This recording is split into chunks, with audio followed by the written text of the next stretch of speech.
How y'all doing? Welcome to the Blue Chip Podcast by fans for fans. This is your host Cody Potter. How y'all doing, man? We're going to talk some Week 2 college football, kind of a little bit of Week 1 breakdowns and things like that.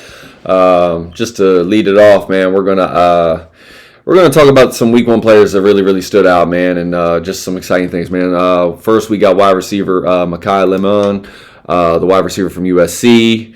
Washington running back Jonah Coleman, linebacker LSU with Weeks, number 40, Miami edge Ruben Bain Jr., SMU safety Amon Moses, Kyle Lewis, the Pitt linebacker, and then the Oregon tight end Kenyon Sadiq. Now, I'm giving you these names because these are guys that I really like going through this draft process. These are guys that I've highlighted throughout the offseason. They stood out Week 1. A lot of the guys that I was really expecting to stand out Week 1, I'm pretty excited about. As we go through this year, man, I'm going to highlight names that are on my draft board. It's not going to be the same names week to week. Sometimes it will be the names week to week just because they're shining week in and week out. If I do not mention their names from week to week, it doesn't mean they're not shining. It just does, some matchups are bigger. Sometimes I'm looking for certain matchups with the teams that they're playing. The quarterback play from Week 1, Garrett Nussmeier, we got to start there. Top 10 matchup.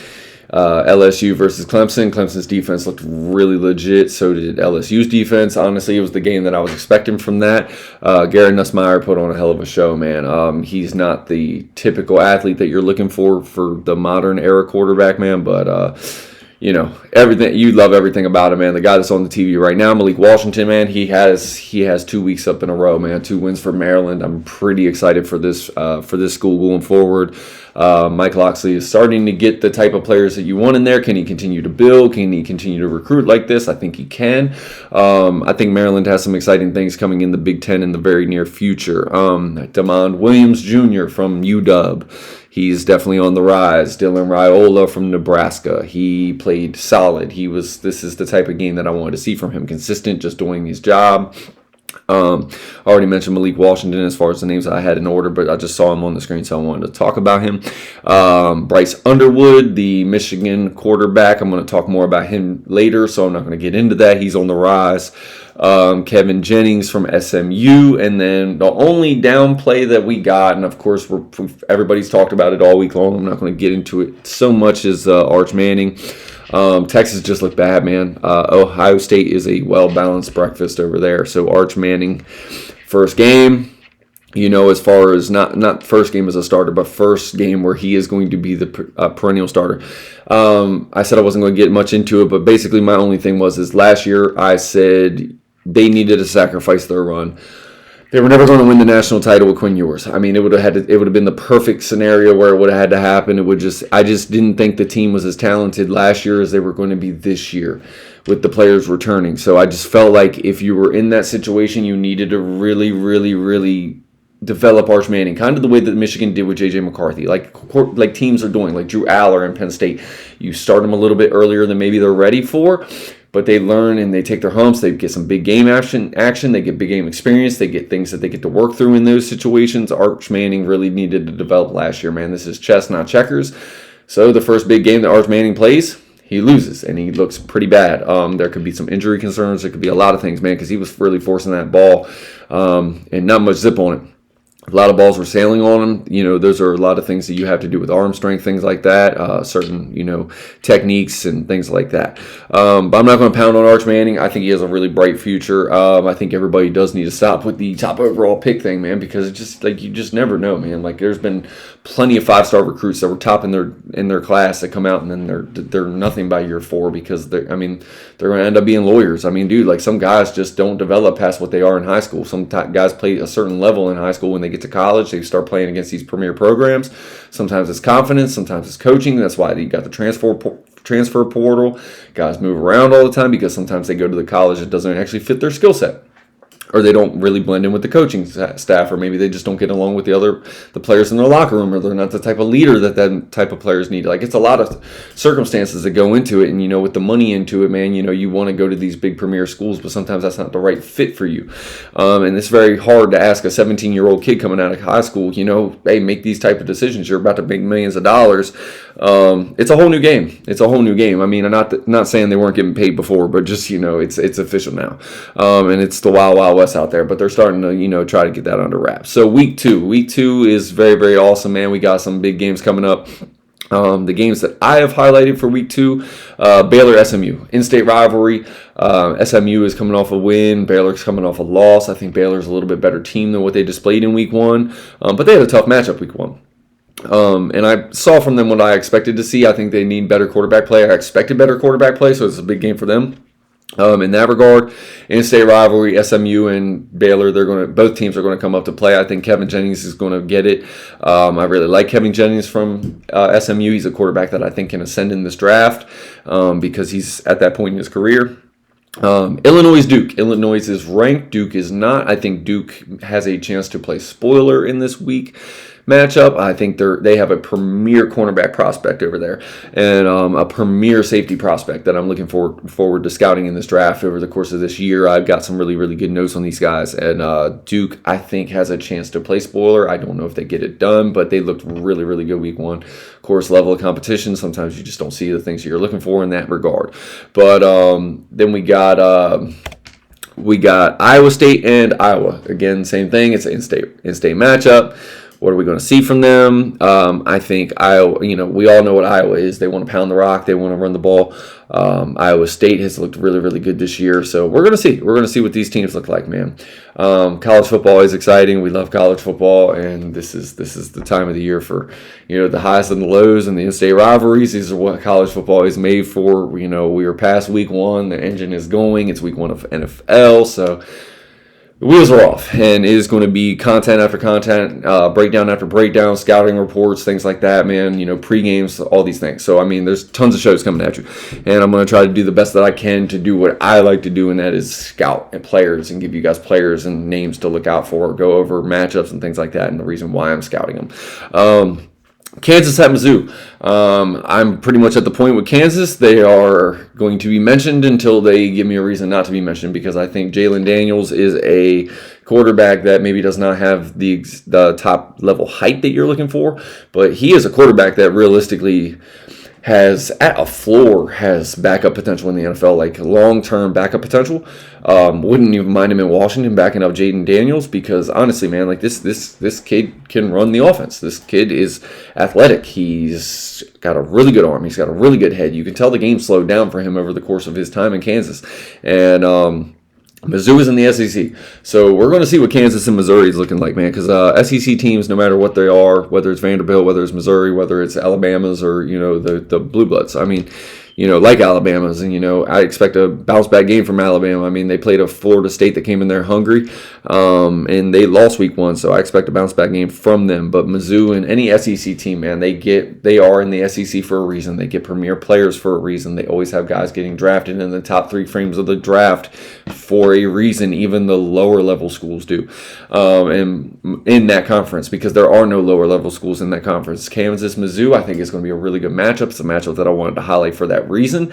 I expect Kansas to be playing really, really good football. It's this Big 12 versus SEC, and man, I think the levels are starting to balance out. A couple years ago, it was SEC and Big 10 all the time. Now you're talking about the SEC, Big 10, and you're having the ACC starting to compete with them, and like Clemson playing LSU the way that they did. Clemson still has national title aspirations. I don't care how the week 1 game went against LSU. I don't care that they let down a little bit. It was a big game. They kind of did it at their home. I'm a little bit surprised that they did that in their home, but I expect that Clemson is going to be there towards the end. That defense looked elite. The cornerback play was elite. The linebacker play was elite. The safety play was elite. The same with Texas, man. Honestly, Texas right there too. The defense and everything like that we're going to see. It's all coming together.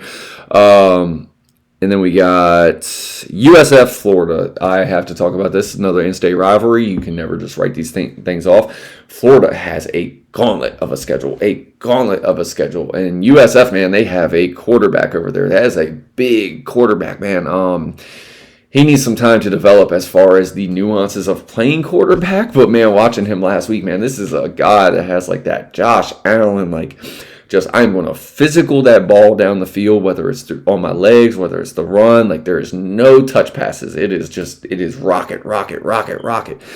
Sort of similar to how Justin Herbert was coming out. things like that. Florida, man, they got Miami U next week. So, I mean, they got two Florida in-state rivalries back to back. This is a huge year for Florida. And, you know, the coaching staff over there with Billy Napier. I am not the hugest Billy Napier fan. But he gets talent. DJ Lagway had a hell of a throw to one of the premier catches in the week last week. I expect Florida to handle this game. I think they're just too deep. I think they're way too talented. But we're going to see. You can never count these off, these in-state rivalries. Having Miami U next week is going to be a crazy atmosphere. Florida, Miami next week, USF. This is what college football is all about. So I want to see what Florida has this week. I would love to see them get the win, not because I like Florida. I do not like Florida. But, you know, I want to see them get the win because I want to see two Florida teams going at it next week. And another Florida in-state rivalry battle. Arizona State, Mississippi State. This is for the similar reason that I pronounced Kansas and Mizzou. Big 12, you're talking about two of the premier teams in the Big 12 as far as Kansas and Arizona State, and they're going up against SEC teams. Both of these SEC teams won last week. Mississippi State, they get players, man. They play good football there, so we're going to see. I think Arizona State has the horses to win this game. Leavitt's playing good football this year. I expected that from him. Jordan Tyson, as long as he is healthy, he is a premier wide receiver prospect. I don't have him on the Mekhi Lemon level yet, but I think he very much can get there. Jordan Tyson is probably my third wide receiver right now on my draft board as far as notes, but dude, it's way too early in the season for that. There's going to be a lot of movement as the season goes on, but this is one of the matchups that I'm looking for him to excel. This is a key matchup for him. The cornerback play at Mississippi State is always really good. Same with the safety play. Can he transcend the scheme? Can he make the big time plays when the biggest moments and when they really, really matter? That's what I'm looking for. Arizona State, Mississippi State. That's why I highlighted this game. And then the game of the week for this. So I'm actually going to break this game down a little bit into the matchups and players and things like that. Michigan at Oklahoma. Game of the week for me. I'm sure it's the game of the week for everybody. So we're going to talk about this game. I know I didn't mention Penn State, even though I think they have national title aspirations this year, man. They are a well-oiled machine with them two running backs, man. But like I said, Michigan versus Oklahoma. We got John Mateer versus Bryce Underwood, man. We're going to highlight the quarterbacks first and foremost because that's where it all starts. That's where it begins and ends. When you start looking at the 53 overall players on the roster, as game flow goes, you can start chalking them down 53 for 53. But ultimately, the beginning and the end of the game, it comes down to what quarterback makes the play, what quarterback makes the throw, and things like that. So, again, we got Bryce Underwood versus John Mateer. John Mateer is a junior, and Bryce Underwood is a true freshman quarterback. Bryce Underwood looked really, really good last week, and I think he brings that Josh Allen level of play. He's a pretty exciting football player, man. I'm really, really excited to see what he brings to this Michigan team over the years as he stacks time with this team. I don't even think they're anywhere near close to a finished product. I think they got some really, really, really good true freshman players, especially at the wide receiver position that I'm looking to ascend and take a bigger role as the season goes on. The players that I highlighted first, I started with Michigan's defense. I highlighted Derek Moore. He's an edge that I'm looking for in this draft process. I really, really like him. Number 8. He's my star player for this game overall because I think he has to have a big game if Michigan wants to come out with a win in the run, in the pass department. Man, making plays, keeping Mateer off balance, keeping him on his toes all game, man. You don't want to let him get comfortable because he can make plays. Keontez Lewis, the wide receiver from Oklahoma. Again, this is why you want Derek Moore on John Mateer all game long, man, because Keontez Lewis, this boy can make plays. 6'2", he's a senior. Draft stock is right here. That's why we're talking about this game. And then Javante Barnes, man, the running back, the halfback from Oklahoma, man, he's a very, very exciting player. He has a chance to get drafted in the first 4 frames, I think, this year. Number 2. And then you have Jair Hill, the cornerback from Michigan, number 20. And then Rayshawn Benny, the defensive tackle, number 26, big guy up front. Everything we know about Michigan is they like the big guys in the middle. They like the big guys up front. Rayshawn Benny's going to have a heck of a season, I think. Number 26, the big man up front. That's where it all starts and ends with the Michigan defense for me, in my opinion. And then Mason Curtis, the safety, number 25. Man, really, really like what I'm seeing from him. There were other guys on the Michigan defense that I didn't want to highlight, but these are some guys that I'm looking for just particularly because of the matchup that they're going against this game. It's just the individual matchup. It's not necessarily because there aren't other really, really good players that have really, really good draft stock that I'm looking at on Michigan's team. These are just certain players that have a highlighted matchup for me across the board against Oklahoma for this week that I think really need to stand out to be the difference in the game. And then you got the defense for Oklahoma. I just highlighted two guys on the front because that's really where it's going to start and end for Oklahoma. They're going to have to get pressure on Bryce Underwood. They're going to have to contain Bryce Underwood, so it's going to have to be inside-out pressure. And that's where Dominique Williams and Mason Thomas come into play. The edge and the defensive tackle, number 52 and number 32, respectively, for Oklahoma. And then on offense for the Michigan Wolverines, besides Bryce Underwood, it starts up front. Again, I always talk about the big guys when it comes to Michigan because that is the heart and soul of their team. Brady Norton is the offensive guard. I think he's the leader on the offensive line, number 70. This team is going to want to run the football. They're going to want to control the clock. They're going to want to manage the game for Bryce Underwood as far as the play script. It is Michigan. They want to run. That's what they do. They are going to use Bryce Underwood's legs. They are going to use his arm, but it all starts with the run game. Big number 70 is the guy that they love to run behind, and he is the difference maker on that offensive line, is the right guard. And then Justice Haynes, the halfback, number 22, he's going to have to control this game. And like I said, Michigan, it starts and ends with the run. Bryce Underwood is going to have to make the plays. I expect him to make the plays, but this is the game of the week for me for week 2. Going forward, this is a hell of a football game, man. This is SEC versus Big Ten. This is as good as it gets. Can Oklahoma show that they are starting to really, really establish themselves in the SEC? Can Michigan show that they're on their way back? I think they are on their way back. I think Bryce Underwood started that last week, but this is a much bigger test. He's on the road too. So Oklahoma, everybody knows that Norman, Oklahoma is a heck of a crazy college football atmosphere. So this is a big test for the true freshman and Bryce Underwood. I expect Michigan to get it done. Would not be surprised because I do not think this is their year, but I do think Michigan is always going to be prepared. So I am very, very excited. Plus, you had the coaching situation for Michigan. He used to play at Oklahoma, so there we go. Lots of narratives in this game, so it's going to be very, very fun to check this out. So if you guys check me out and stayed for the whole episode, I really appreciate it, man. Again, this is Cody with the Blue Chip Podcast by fans for fans. This is my week 2 preview. Just some things that I wanted to talk about from week 1 because football between NFL and college football, man, I've just been crazy taking notes and things. I didn't even get to get my pod out that was going to highlight week 1 and go over that, but I will get them names to you. Gave you some of them. My list from week 1 for the stars was much bigger than the 8 names that I gave you, but we'll continue, man. I got a lot of names for you over this college football season to check out and get excited about come draft time next year. No matter what your team is, man, you guys are going to get excited about these players, man. These guys are going to be really, really good on Sundays, but while they're playing on Saturday, man, just keep getting excited about them. And whatever your team is, good luck. Have a good college football Saturday. This is what it's all about, man. Thank you guys for checking out the Blue Chip Podcast. Peace.